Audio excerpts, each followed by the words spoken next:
이전에 보신 동영상이죠. 무엇이 기억나는지 모르겠지만 저는 이 동영상 한 2년 전에 봤습니다.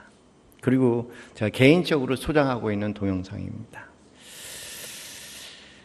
그 장면 가운데 여러분이 뭘 기억하시는지 모르겠지만 저한테 아주 분명한 장면이 있어요.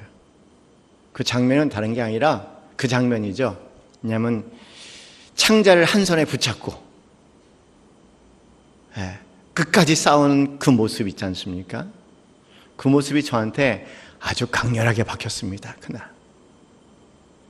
그리고 제 마음에 그런 각오가 생긴 거예요. 내가 내 창자를 꺼내서 내 손에 들고 있더라도 끝까지 싸우겠다는 거예요.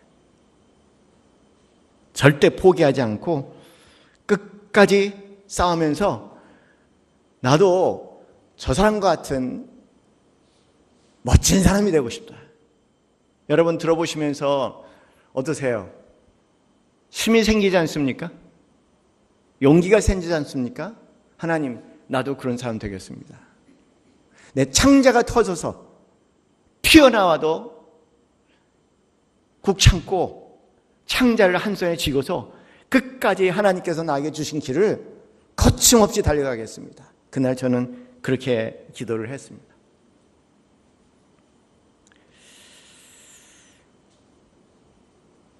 그리스도인이 된다는 것은 그냥 착한 사람이 되는 게 아니죠. 모든 사람들이 아이고 착하다, 아우 착한 사람 같다, 이 사람도 저 사람도 마음껏 이용할 수 있는 그런 착한 사람이 된다는 게 아닙니다. 예수 믿는다는 것은 하나님의 병사가 되는 것이고 거룩한 성전인, 거룩한 성전의 거룩한 쌍꾼이 되는 과정입니다. 쉽게 좌절하고 포기하고 원망하고 탄식하고 그런 사람이 아니라 하나님 안에서 우리를 부르시는 그 마지막 순간까지 끝까지 싸우는 성전을 치는 사람이라고 생각해요. 사도 바울은 디모데후서 4장 7절 8절 말씀에 그렇게 말씀하십니다. 이 이미지를 여러분 우리 마음에 잘 간직했으면 좋겠어요. 이 이미지. 내가 선한 싸움을 싸우고 나의 달려갈 길을 마치고 믿음을 지켰으니 이제 후로는 나를 위하여 의의 면류관이 예비되었음이라. 곧 의로우신 재판장이 그날에 내게 주실 것이니 내게만 아니라 주의 나타심을 사모하는 모든 자에게니라. 그렇게 말씀하십니다. 예수님은 이 땅에 착하고 선한 사람을 살지 않으셨어요. 모든 사람들이 좋아하는 인기 있는 사람을 사시지 않았습니다. 예수님께서 오신 목적은 분명해요. 그리고 예수님께서 이 땅에 사시면서 아주 처절한, 말 그대로 처절한 성전을 치르신 분입니다. 그런 면에서 예수님은 인류 최고의 거룩한 쌍꾼이고 가장 아름다운 멋진 쌍꾼이라고 저는 생각합니다. 오늘 시편 5편 말씀을 우리가 봤습니다. 이 시편을 볼 때마다 다윗의 고통의 신음의 소리를 들을 때마다 그 안에 하나님에 대한 신원의 소리, 하나님에 대한 믿음의 소리를 이 시련 가운데 더불어 함께 볼 때마다 저는 항상 두 사람이 중첩이 돼요. 다윗, 동시에 뭐냐면 이게 예수님의 마음이었는가? 그렇다면 이 마음은 다윗의 마음뿐만 아니라 예수님의 마음뿐만 아니라 우리가 매일매일 살아야 할 치열한 성전에 가슴에 새기고 새겨야 할 말씀입니다.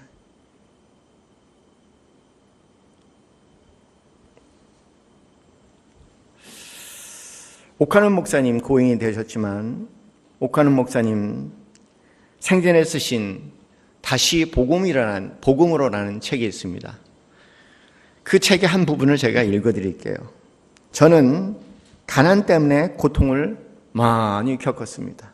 저는 그분이 대한민국의 모든 목사들이 부러워하는 그런 목사의 모습만 봤지 그분이 어떻게 자란지 어떻게 거기까지 왔는지 몰랐어요. 어느 날 이 책을 보면서 그분이 거기까지 가는 과정이 무엇인가를 참 감동 있게, 그리고 그분과 저하고의 차이가 뭔지에 대해서 아주 새삼스럽게 생각하게 됐습니다. 우리 집은 특히 더 가난했던 것 같습니다. 늘 가난과 씨름하며 자란 탓에 제 몸에는 가난이 배어 있었습니다. 그러나 비록 생활은 궁핍해도 제 마음은 늘 주님과 교통하고 있었습니다. 어려움을 만나면 예수님을 찾으며 무릎 꿇고 기도했고, 늘 내 마음에 있던 모든 서러움과 고통, 소원을 그분께 아뢰게 되었습니다. 이런 기도를 하루, 이틀, 사흘 계속 하다 보니 어느 날 그 모든 무거운 짐을 지고도 달려갈 힘을 주님이 주셨습니다. 저는 몇 차례 병 때문에 오랜 기간 동안 고통을 겪기도 했습니다. 눈만 뜨면 죽는다, 산다, 그 사이에서 시계추처럼 왔다 갔다 했습니다. 시계추가 왔다 갔다 했던 것처럼 겪기도 했던 것을 제 기억에 지울 수가 없습니다. 수술할 수 없다는 의사의 말에 더 그렇게 느꼈습니다. 대학에 다니면서도 제 손으로 제 몸에 주사기를 꽂아가며 삶과 죽음 사이를 오고 갔습니다. 그때마다 저는 예수님을 찾았습니다.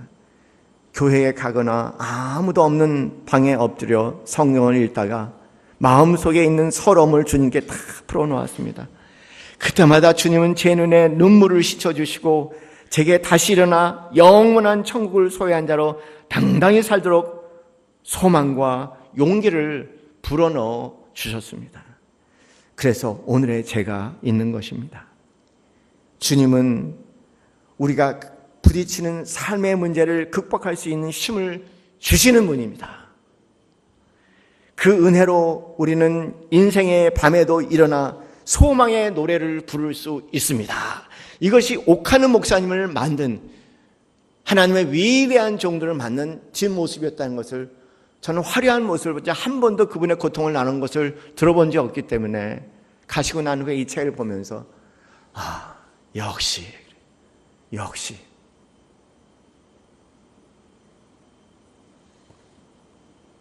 큰 사람이 되기를 원하지만 큰 사람이 되는 과정에 그가 겪어내야 할 시련과 고통을 보는 사람들은 많지 않은 것 같아요.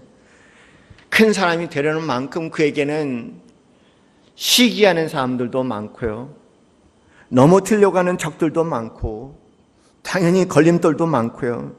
하나님의 사람이라면 온갖 유혹과 사단의 흔들림도 있는 것은 너무나 당연한 거 아니겠습니까? 인생이 사람을 쉽게 큰 사람이 되게 하지는 않습니다. 결코 쉽게 편안하게 큰 사람이 된 사람을 나는 아직도 한 번도 만난 적이 없어요. 흔들고 또 흔들어 아무리 강한 강풍과 태풍이 불어와도 마지막 견딜 수 있는 한 그루의 나무, 그 나무가 될 수 있어야지 큰 사람이 된다는 것을 알았죠.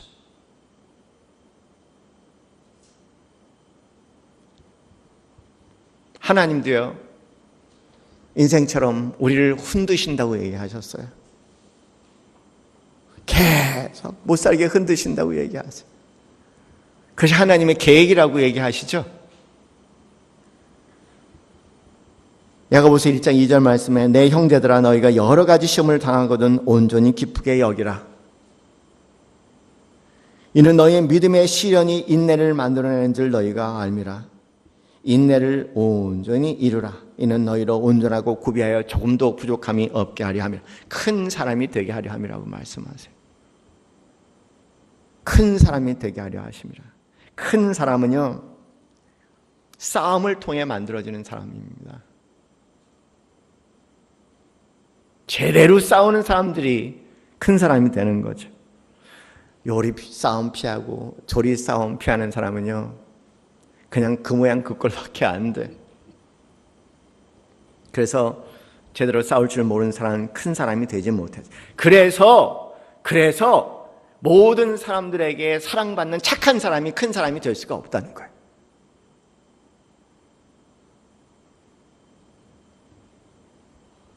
제대로 싸울 줄 모르니까.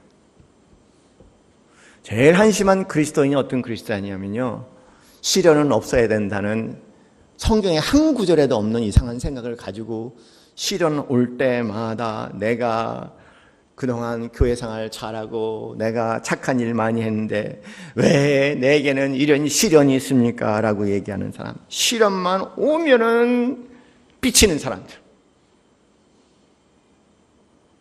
하나님이 계시면 이럴 수 없어. 하나님은 나를 싫어하는 것 같아.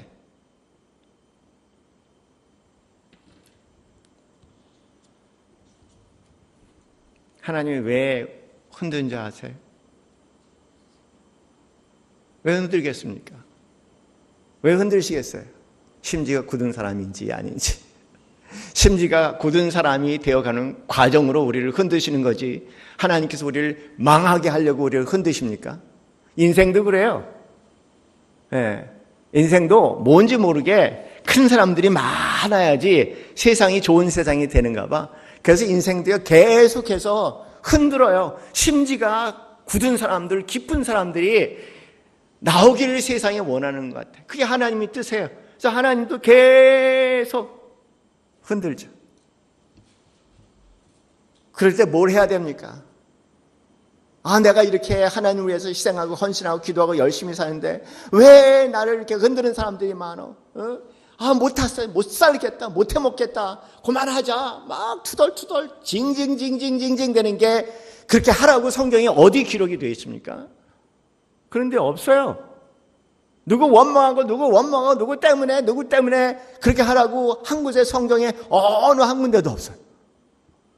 오히려 야고보서 1장 5절 말씀은 그렇게 말씀하시죠. 너희 중에 누구든지 지혜가 부족하든 모든 사람의 후히 주시고 꾸짖지 아니하시는 하나님께 구하라. 그리하면 주실 거예요. 기도하라는 거예요. 기도하라는 겁니다. 기도하라는 겁니다.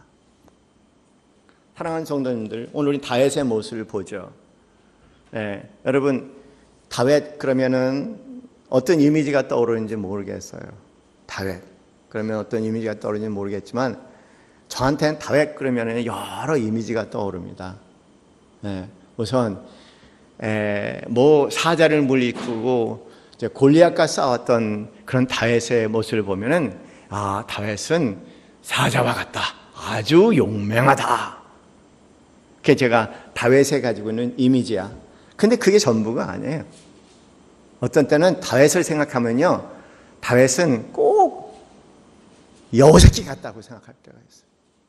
뭐냐면 그가 사울에게 쫓겨서 한때 적이었던 블레셋 군대 안으로 들어가서 목숨을 구하고자 자기를 숨기기 위해서 그 안에 들어갔을 때 다윗이 그때 용맹한 것이 아니라, 여러분 그때 다윗 모습이 어떤지 아시잖아요. 그냥 침을 질질 흘리면서 그냥 누가 봐도 아이고 참 이렇게 고난에 시들리니 미쳤구나.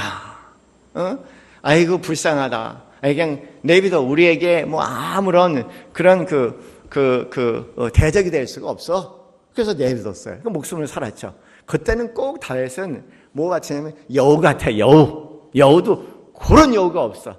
아마 우리 표현에 의하면 다윗이 나중에 이제 왕이 돼서 다시 블레셋군을 쳤을 때 아마 블레셋군이 저놈의 여우 같은 새끼 아마 여우 같은 놈 우리가 속았어 그렇게 얘기했을 거예요. 다윗은 사자와 같이 용맹할 때도 있지만 다윗은 어떤 때는 매우 여우와 같고요. 하나님의 관계에서를 보면은요, 비둘기 같이 순진해. 나는 우리 남서울 예수교회 성도님들이요, 무슨 쌍꾼 그러면은 맨날 호전적이고 전투적이고 그런 쌍꾼을 얘기하는 거예요. 때에 따라서 기도를 하면서 하나님, 내가 한 걸음 뒤로 물러설까요? 하나님 때문에 한 걸음 나가야 될까요? 하나님 때문에 내가 미친 척 해야 될까요? 하나님, 내가 이때는 다윗같이 용기 있는 사람이 되어야 될까요? 하나님, 이때는 내가 정말 하나님 앞에 순진한 사람이 되어야 될까요? 기도해야죠. 기도해야죠.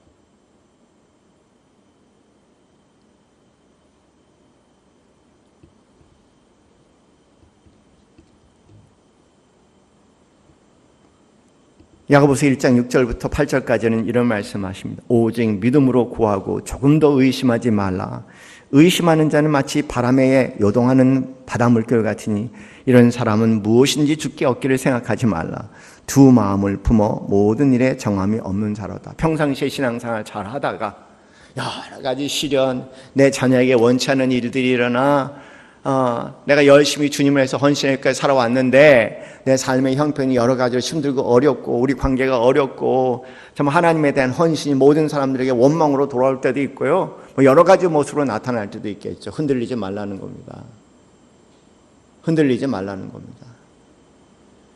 오직 믿음으로 서 있으라고 얘기하세요. 오직 믿음으로 서 있으라는.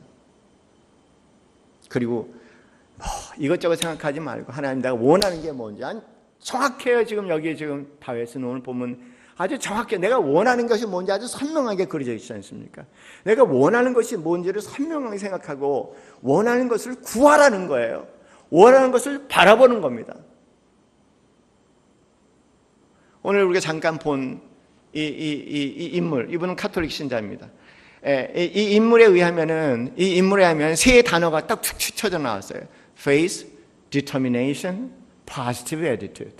어떤 상황 가운데서 믿음을 가지고 흔들리지 않는 마음으로 Determination, 그리고 긍정적인 태도로 Positive Attitude라고 얘기했어요. 그렇게 얘기를 합니다. 사랑하는 성도님들, 한번 생각해 보세요.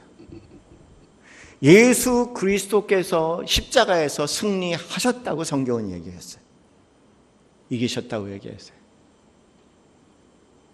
믿습니까? 믿습니까? 예수 그리스도께서 십자가에서 이기셨습니다. 끝까지 십자가를 붙들고 내려왔다면 인류의 구원은 없지만 끝까지 십자가를 붙들고 사단과 그리고 온갖 사단에 추동되는 무리들에 의해서 포기할 수밖에 없는 인간적으로 수많은 순간들이 있지 않습니까? 그걸 끝까지 견디고 이기셨다. 예수님같이 고난을 경험한 사람이 도대체 누가 있겠습니까? 예수님같이 억울한 사람이 세상에 누가 있겠습니까?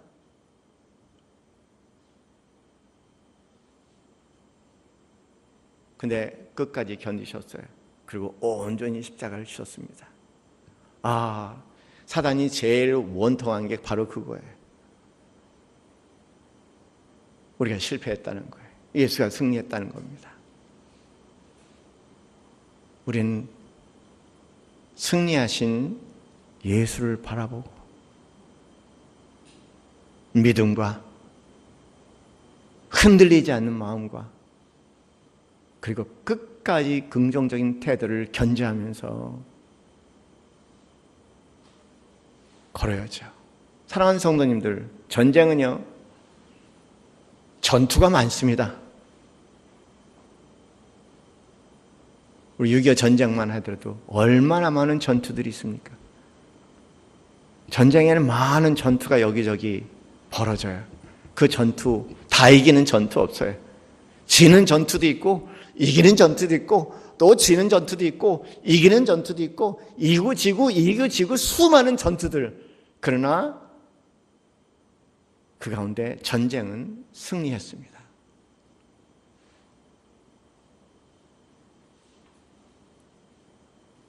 예수 이기셨네.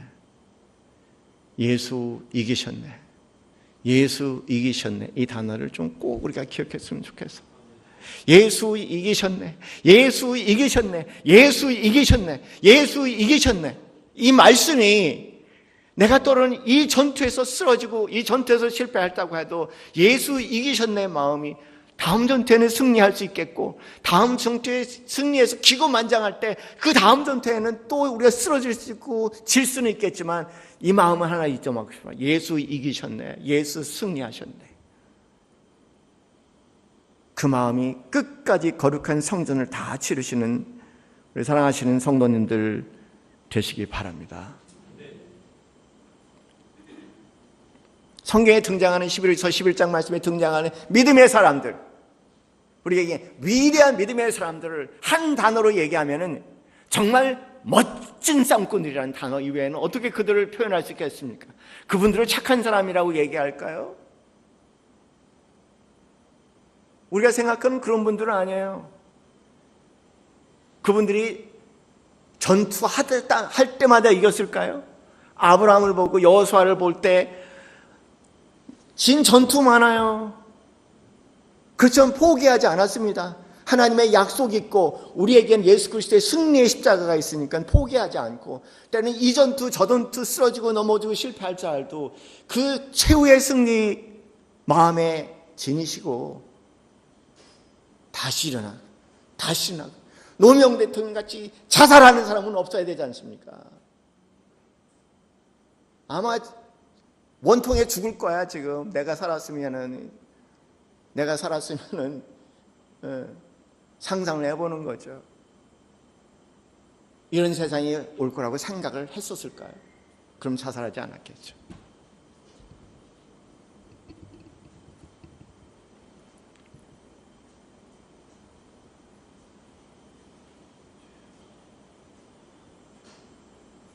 시련은, 전투는 하나님의 계획입니다. 하나님의 이론이 아니죠. 하나님은 성경 공부가 아니죠. 하나님은 살아계신 하나님입니다. 우리의 삶의 현장에서, 싸움터에서 싸우면서 살아계신 하나님을 경험하게 하시고, 그리고 그 살아계신 하나님을 증거하게 해서 모든 사람들에게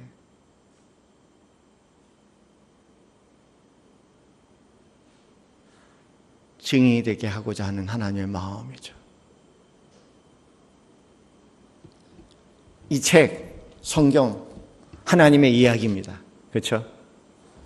하나님의 이야기야. 맞습니까? 하나님의 이야기야. 하나님 이야기를 한자로 얘기하면 뭐가 되겠습니까?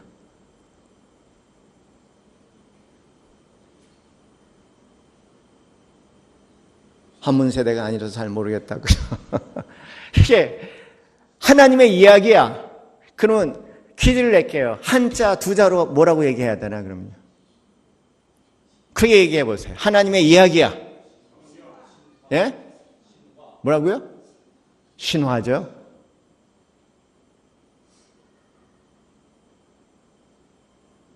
하나님의 이야기입니다.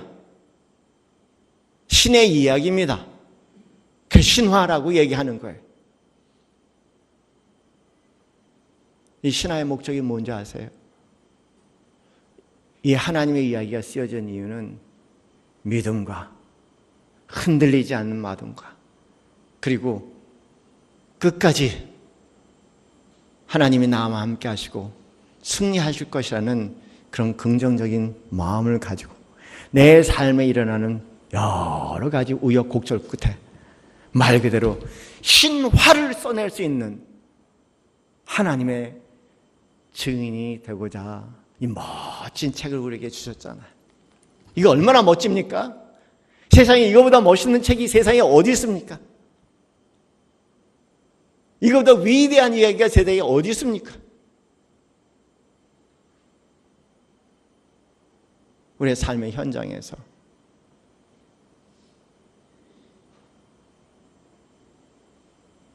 상상을 초월하는 모든 사람들의 희망 주기 원하시는 신화를, 신화 같은 존재들이 되라고 하나님께서, 천지를 창조하신 하나님께서 우리에게 이걸 커다란 선물로 주셨잖아요. 아주 커다란 선물로요. 예? 할렐루야, 할렐루야, 할렐루야. 커다란 선물을 줬, 위대한 선물을 줬습니다. 이것보다 더 보물이 어디 있고 이것보다 더 큰 진주가 어디 있습니까? 아세요? 쓰세요? 빛내세요?